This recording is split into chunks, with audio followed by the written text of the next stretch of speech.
daw. Oh, naku, etong kaso nga daw po ni Pastor Kibuloy, mga kababayan, ang makapagpapatalsik kay PBBM. Yan ang sabi 'no, pati yata MNLF, yan yung ine-EBAS mga bossing, eh. Kumbaga parang 'di ba nga sinuportahan nila si Pastor Kibuloy?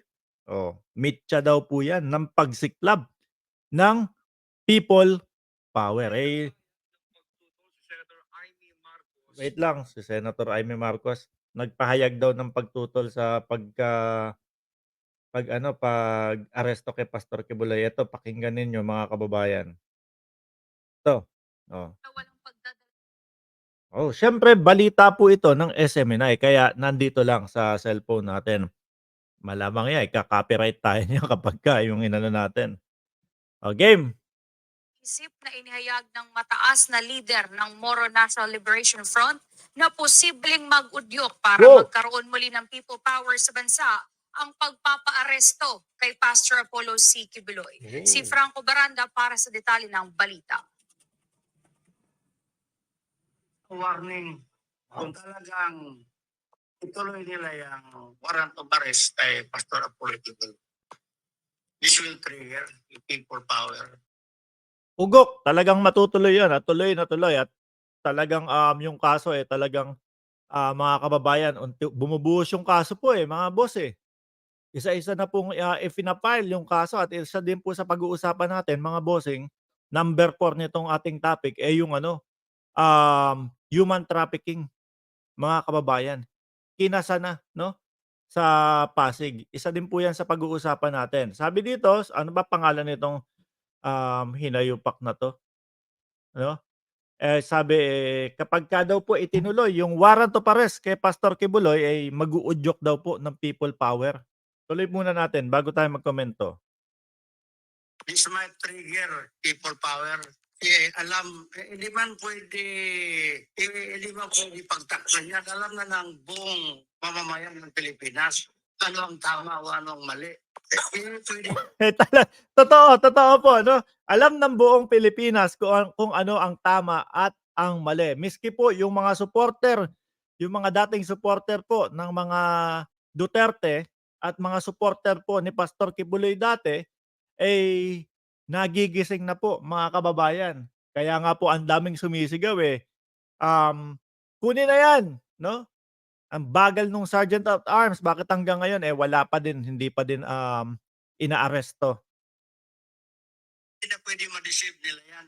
So, ako, I'm praying magkaisa na ang taong bayan ng Pilipino. Magkaisa na. Ito ang naging pahayag ni Roland Aziz Olami, ang Secretary General for Political Mobilization and current State Chairman ng MNLF ng Sa MNLF. Putulin na natin mga kababayan. Siyempre, yung mga ganyan pong balita na, sumusuporta kay Pastor Kibuloy, siyempre makikita po natin yan sa mga SMNI.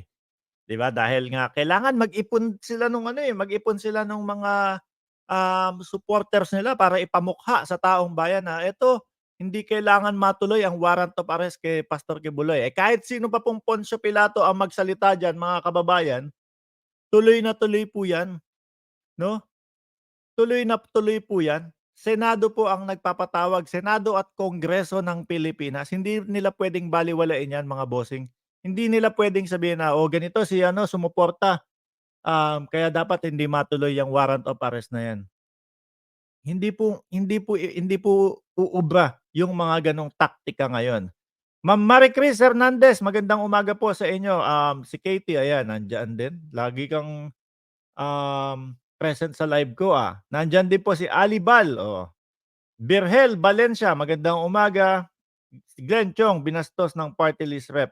Ako si Bicol, 'yan.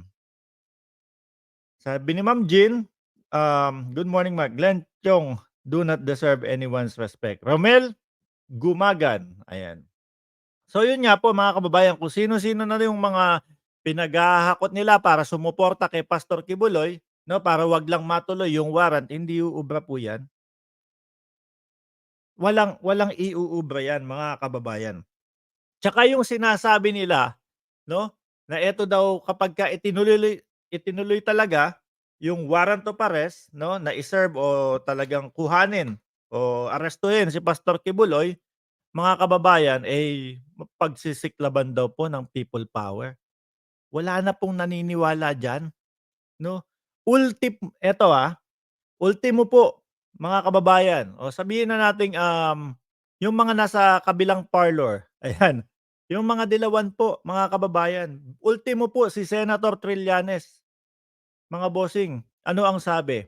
Matatapos ni PBBM ang kanyang, termino, 'no? Nakasuporta po ang mangilan-ngilan, wag natin sabihin na lahat ng dilawan.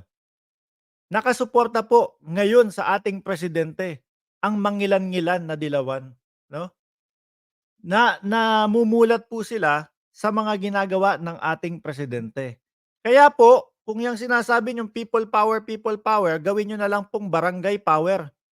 Kasi ang mangyayari diyan, mga bossing, sa akin naman mga kababayan, ang mga DDS po, hindi po naman lahat diyan, ob-ob, 'no? Hindi naman po lahat diyan ob-ob na naniniwala kay Banat Bay, mga kababayan. So, karamihan din po diyan, matatalino na talagang, ramdam namin yung pamumulitika nitong mga 'to. Kaya hindi sila susuporta pa din diyan. Kung sasabihin niyo na people power, eto mas madami, ang suporta sa gobyerno ngayon. Kaya ang dapat na itatawag niyo diyan, barangay power o baka kalahating barangay power. Dahil malamang sa alamang kung ituloy niyo man 'yan, mangilan-ngilan lang kayo. Iilan lang kayo at hindi hindi aabot ng ano 'yan, hindi aabot ng kagaya nung nangyari nung panahon ni Ferdinand Marcos Sr. Pero balita ko, onti lang din daw 'yun. 'Di po ba? 'Di po ba, 'no? Kasi MNLF, hindi ko naman sa pinagtatawanan ng MNLF, pero hanggang diyan yung mga susuporta kay Pastor Kibuloy. Pero po, dito sa Kalakhang, Maynila, dito sa Luzon, Visayas, mga kababayan, sa Cebu nga onti lang din po ang sumuporta sa kanila, eh. So tawagin niyong, kalahating barangay power 'yan. Dahil gaganon lang siguro malamang ang bilang ninyo. Tatakutin niyo pa ang taong bayan, tatakutin niyo ang Senado na kapag itinuloy-tuloy yung kanilang warrant of arrest kay Pastor Kibuloy, magkakaroon ng people power. Tatakutin niyo ang gobyerno ng Pilipinas? Saglit lang po.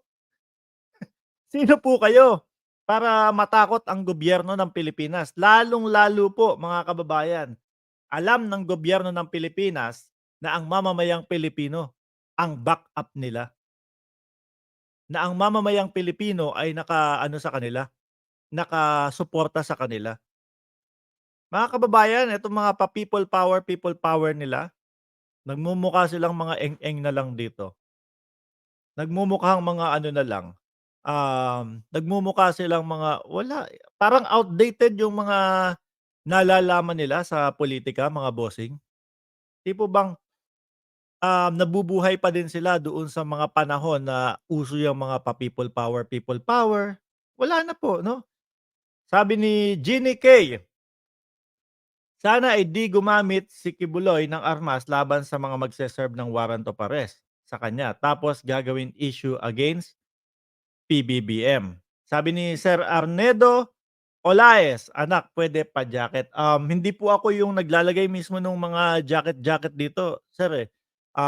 Pero mapapansin naman po 'yan nung mga nag-aasikaso nitong channel natin, 'no,